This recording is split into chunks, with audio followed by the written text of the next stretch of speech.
ესე იგი ეს არის ბოლო 2 წლის ნამუშევრები, ფერწერული, გრაფიკული, კოლაჟი და აი ეს აპოპ-არტი. ომის შემდეგ, როცა დავწყნარდით რაღაცნაირად დავიწყე, აი გავაგრძელე ჩემი მუშაობა. საერთოდ არა ვარ იმის რომ აი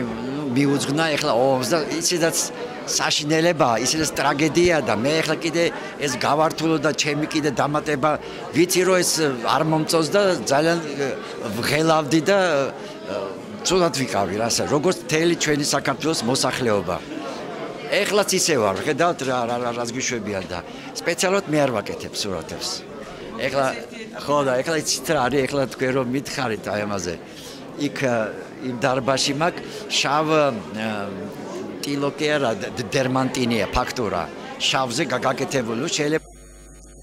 ანუ რომ აი ეს ომის რაღაცა შავ ფონზე მაქვს ნუ ეგრე არ არის მომავალ წელს მინდა კიდე რაღაცა საიუბილეო წელი მაქვს ცოტა ეხლა კანში ისე ახალგაზრდა არა ვარ და აი მე ველოდები ცისფერ გალერეას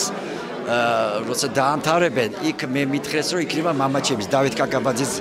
ნუ გამოფენა იქნება ან გახსნიან რაღაცა და მე იქ 7 დარბაზია და იქ ერთი დარბაზი ალბათ იქნება ის მიძღვნილი კი არა უბრალოდ დათმობილი მხატვრებისთვის აი როგორც მაგალითად ეს შეიძლება იქ გავაკეთო